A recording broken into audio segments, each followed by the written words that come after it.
Well, welcome back to the third hour of Citizens Extra live on Citizen TV. My name is Wahiga Mora. We continue with our discussions on what is making or what are making headlines both in Kenya, Africa and around the world. And right now we take a look at what's happening in politics. The National Super Alliance Brigade is expected in Machakos town this afternoon. This follows their weekend tour of Kakamega, Bondo and Kapsabet that saw the Alliance launch its blueprint for the Western region. We now join Sam Gituku from the golf club in Machakos County to give us an update or a preview of what is expected to happen in that rally. Sam, good morning, and kindly update us on the latest. Well, good morning, Wahiga. As you said, yes, the National Super Alliance Brigade is supposed to be making its way to the grounds here in Machakos sometime starting midday, because what we understand is that they are going to have a meeting.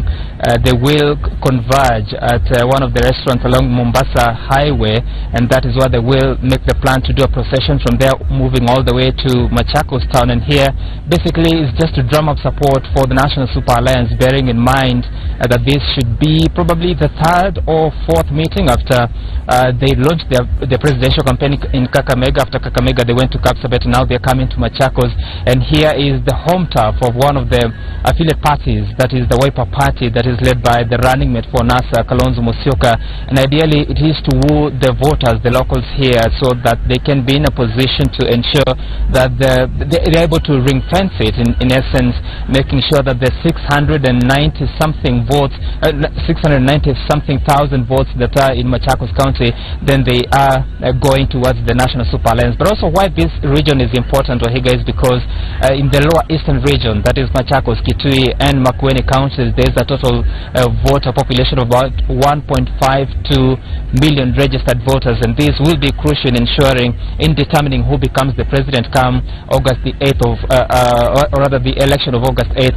And so the idea here is just to be in a position to preach to the locals here, encouraging them to continue supporting the National Super Alliance. Of course, there has been some issues in regards to the divided allegiance, bearing in mind that the governor for Machakos, Dr. Alfred Mutua, has already, or rather, decamped from the Wiper Party to form the Maendeleo Chap-Chap, and he is affiliating with the Jubilee Party. So the idea of NAS is just to come and ring-fence this region to ensure that there is total support from the three counties of Ukambani. Wahiga?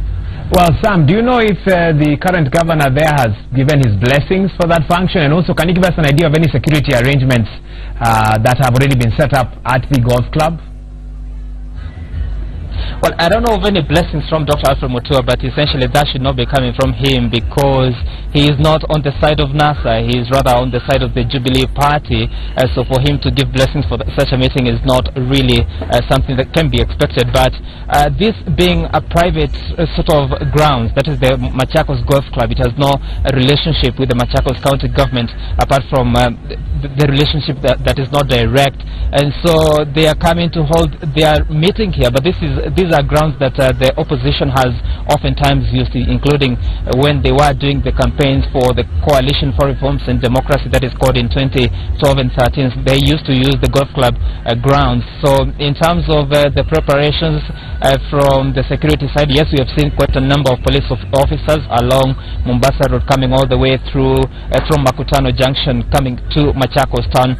Where we are around, we have also seen some of the police officers, but expecting that that number could go up when the NASA leaders make their way into Machakos. Wahiga. Sam Gituku, thank you so much for keeping us updated with what is happening there. Of course, we'll come back to you later on to get any other updates that you may have.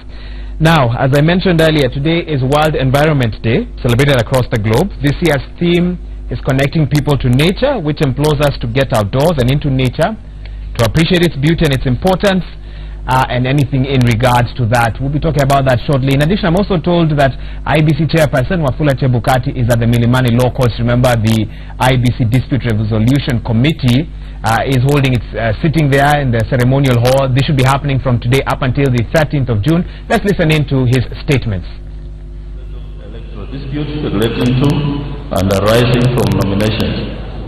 I assure you that in preparing for this responsibility, my fellow commissioners and I, with the continued support of the commission staff, are ready for this hearing, and we shall be able to respond to all the demands as related to settlement the disputes. Indeed, the Commission had gazetted IEBC rules of procedure for settlement of disputes, which rules guide the conduct of proceedings before this tribunal. The relationship we have continued to enjoy as a Commission with the judiciary under the leadership of the Chief Justice, Justice David Maraga, and we want to thank the judiciary for giving us this facility here today for the hearings. I also want to recognize the Political Parties Disputes Tribunal, of which we entered into an MOU with, but especially the chairman, Yalo Bobu, who managed to carry out the primary disputes. Now, I also recognize other partnerships we enjoy with other agencies, and we look forward to working together until we deliver the elections in August. I note that the mandate of the Commission in settling the disputes arising from the nomination is inquisitorial and determined in law, and we will strictly adhere to this defined mandate. I recognize the support from the Commission's external counsel who are here, who will help to ensure that our mandate is properly discharged. And the Commission will be considering the following disputes or complaints. One, the registered candidate is not qualified to be elected under any law. Two, the registered candidate does not have all the qualifications required under any law. Three, the registered candidate has been convicted of an election offense at any time material to the nomination. Four, the conduct of the nomination was invalid. That the conduct of the nomination process was invalid. Five, the returning officer did not accept nomination according to the rules promulgated. Six, with respect to independent candidates, that the candidate failed to get the required number of registered voters supporting his candidacy and was nominated as a member of a political party. And lastly, any other grounds that the Commission deems sufficient, provided such grounds shall not be frivolous, vexatious, and scandalous. Separately, I also confirm that the Commission continues to undertake various initiatives to ensure that we deliver a great election in August, which reflects the will of the people of Kenya. Our returning officers will this week be filing their returns from the just concluded nomination exercise, while the voter verification exercise ends on 9th of June this year. I therefore urge all voters to ensure that they verify their details they need to participate in this important exercise. Further, I note that the campaign period kicked off on 28th of May, and various rallies are being held across the country. I would like to remind the various candidates and political parties to conduct their campaigns in a peaceful manner in accordance with the Electoral Code of Conduct, failing which the Commission's Electoral Code of Conduct Enforcement Committee will take the necessary action. Lastly, as we commence the hearings, we will expect objective submission from Council and parties appearing before us to enable us to reach judicial findings. Please avoid sideshows, given the strict timelines and the fact that we have many disputes. Council for each side will not get more than 5 minutes to ventilate this case. Even as we also as a committee, we intend to depart from what you went through in the last dispute resolution. We want to give you judgments every other day. For example, matters being heard today, we want to ensure that you get your decisions tomorrow morning. So if we cooperate, we shall have a seamless process. So let's all work together to make this a success. And before we proceed, Council, I think Muhoro, you are the senior most. If you could say a few words, Council supporting the Commission Yes, I'll just say a few words.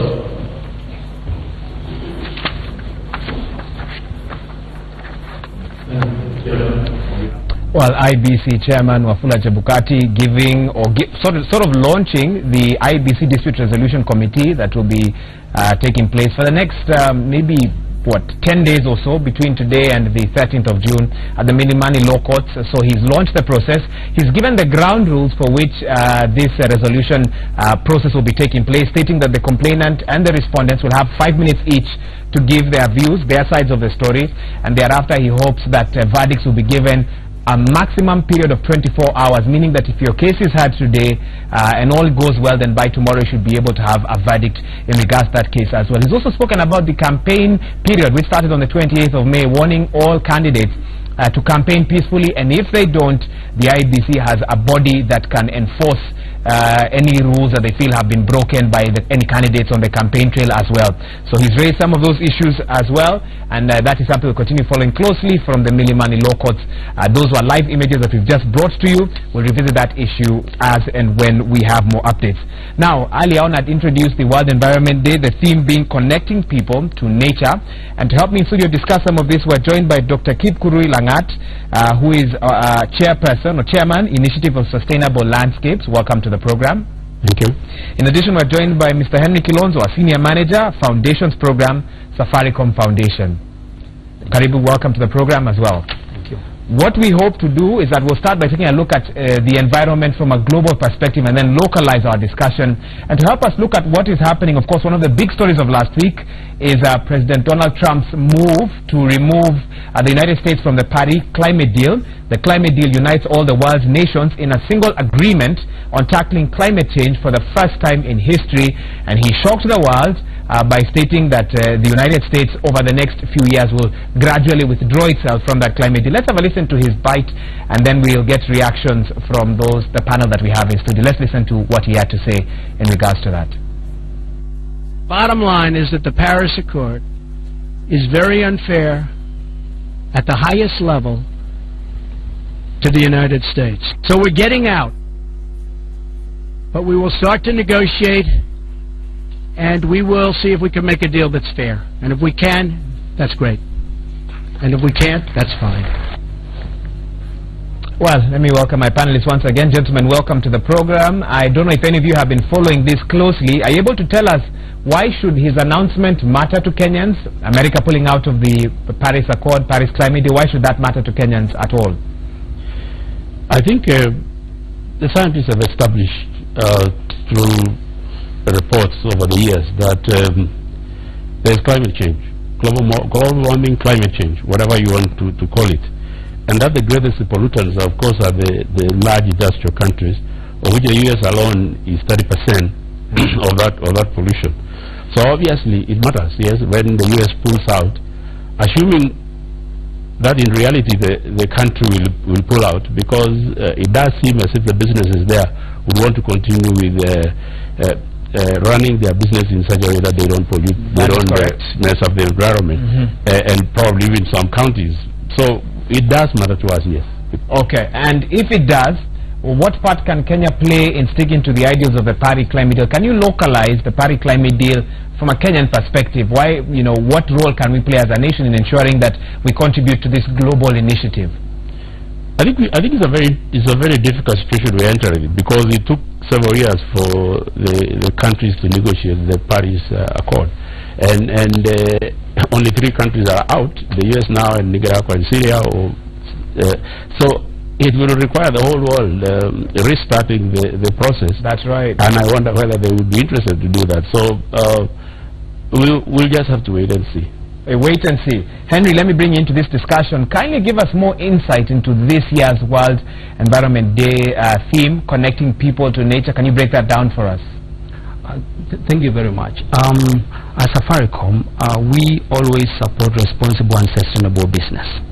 And this year's theme, I like the idea that it's being hosted in Canada, and the theme connecting nature to people really brings environmental conservation home, because mostly we've always thought environmental conservation to involve trees and people going out there to plant trees.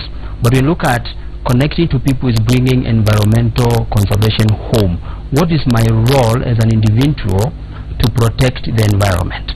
And it also brings out the idea that we need to go out there, connect with the nature, appreciate with the nature.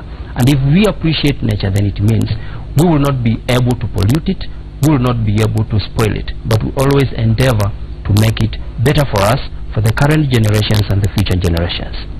Okay, thank you so much for putting that into perspective. At a time when topics such as politics, inflation, food prices, terrorism are dominating the global conversation and the conversation locally as well, how can the topic of conservation be packaged or repackaged in a manner that will appeal to all Kenyans? How can we bring conservation matters to the mwananchi? And Henry, you can also come in on this again. Yes, and I answer that using what we are doing as Safaricom and Safaricom Foundation together with the M-Pesa Foundation. We have different models that we've been trying and implementing in different parts of this country. Starting with just our neighbor in the Mawebur complex. With our partner, Rhinoarc, we are engaging with the community to be key stakeholders in the conservation efforts. Through this, we've been able to fence around 40 kilometers of the forest, constructed an animal corridor to Lake Naivasha for the animals to go get water and back to the forest, engage the surrounding communities to be part of the conservation efforts. Through this, the community see the forest as an asset to them, and they commit to do whatever they can to conserve it. This way, the community, for example, the Oge community that lives in the forest, have been the key beneficiaries.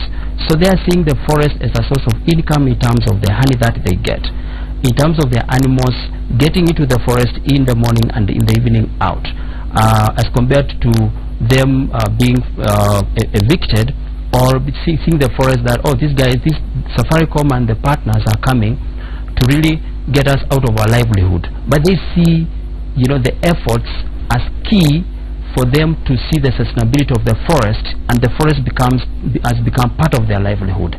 Hence, we are seeing initiatives from the community, initiatives from the government, initiatives from the other partners to come together to ensure that that ecosystem is restored. Okay. Dr. Langat, what challenge would you pose to corporates in regards to conservation matters? I know the gentleman there from Safaricom sharing what his body is doing in partnership with others, but do you feel that Kenyan corporates are doing enough to conserve our environment? Maybe not enough, but I would say you are right in your question to say we need to localize some of these issues so that people can understand.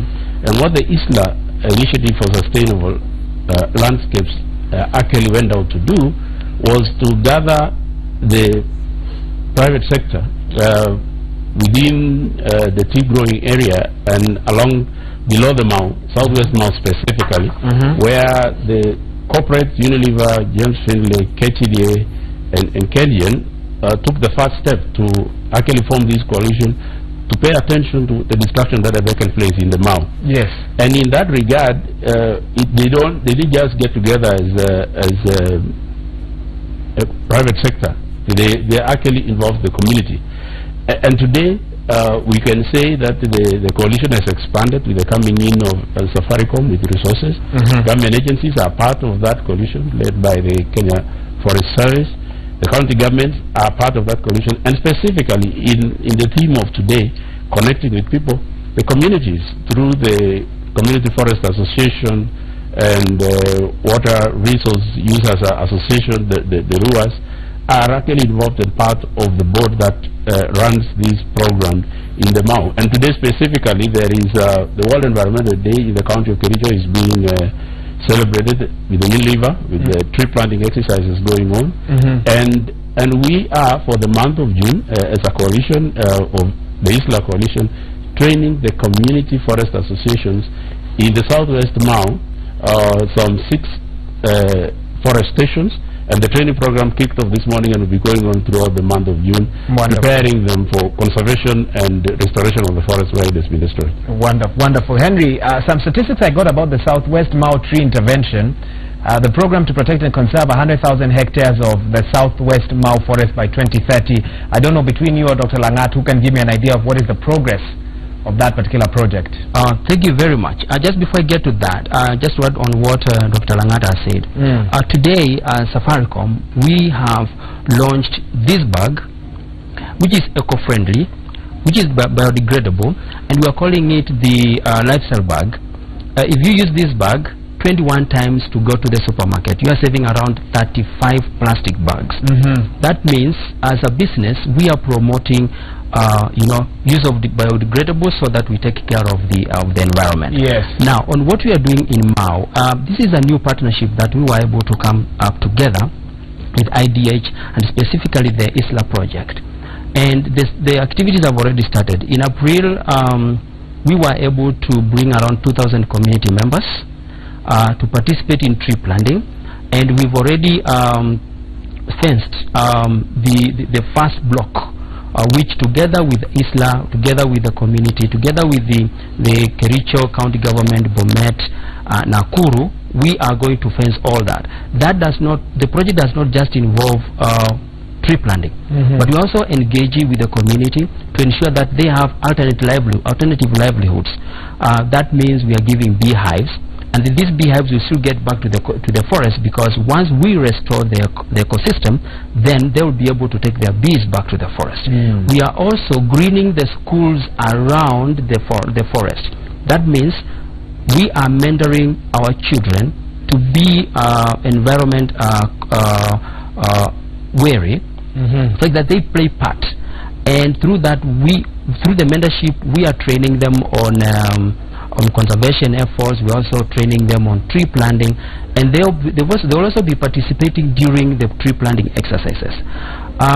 Lastly, in terms of how we are going and the kind of activities that have happened, I think Dr. Langata has talked about the private sector. Yes. We are partnering with other private sector, Unilever, KTDA, and also the government, Kenya Wildlife Service, Kenya Forest Service, who are part of this consortium to ensure that the government is in there, the private is in there, and the community, who are key stakeholders, are part of this. Thank you. So you'll be seeing more of the annual activities every year in April, and we will be calling it the Mau Tree Planting Festival. Okay. Okay, thank you. Dr. Langat, what would you say is the biggest threat to the environment in and around Kenya as we speak? The biggest problem, threat, of course, was always human settlements. People moving into the forest and really invading the forest and cutting it down. In the southwest now, we are happy that the government did make a decision to put a cut line and say, well, you can't go beyond here, and recovered 15,000 hectares or so, which went back into forest. And that the idea was the forest regenerates on its own. Yes, it was supposed to be regenerating, but there's still cattle grazing which is going on there, so the regeneration has not been as successful as was expected. And that's why we are going in to plant that 15,000 or plus hectares, and by the end of this season in April we will have done over 200 hectares. And this is just the first. We launched last year, and we are going on this year. But you had the statement. There is still 100,000 hectares or so of Southwest Bao, which we need to protect, conserve, and replant where damage has been done. Okay. Currently, I think with the government having taken the step to define the boundaries in some instances, the biggest threat, of course, remains fires, which come up in the dry season, and cattle grazing, which needs to be better regulated than it is now. Okay, thank you for summarizing that for us so succinctly. There's something that Henry mentioned that I also want to pose to you. He spoke about rather what Safaricom is doing to provide solutions, bearing in mind the plastic paper ban is going on as we speak. My question to you, Dr. Langat, is we have had cries from businessmen, businesswomen, that those who manufacture or process plastics, that their business is being killed ever since the Ministry of Environment brought about that ban. Is it time for them to diversify, or are there other ways we can look at this whole plastic bag ban issue? Henry, at the beginning we said that many people think of conservation, they think conservation is just trees. I happen at this particular moment to my side of conservation is on trees. I'm not very strong on what to say on plastics, but having run a business that was using plastic bags, I think there's no debate whether plastic bags are harmful to the environment. And I don't think there's any dispute in that. Everybody can see that around the environment all over the country. And I think what the government is doing is good. The small business people, I think alternatives have already been put on the table, but they are biodegradable bags that will be used. So it's a process of government, yes, taking the steps to ensure plastic bags are not in use, but providing environment degradable products that will be used by the business people in a manner that it will be affordable. Thank you so much. Thank you, Dr. Kipkurui Langat, Chairman, Initiative of Sustainable Landscapes, for taking time to be with us here on the show today. Henry Kilonzo, Senior Manager, Foundations Program at the Safaricom Foundation. Thank you for your time, gentlemen, and happy World Environment. Well, we take a short break now. We'll be back to discuss the big story this weekend on Citizen TV. Comrades in misery, students, the challenges they are facing in universities, trying to earn a living while at the same time, go through their education. In addition, we'll also be crossing over to a press conference by the Council of Governors. They'll be talking about the unhealthy standoff between them and nurses and why nurses had to go on strike starting today. We'll be right back after this short break.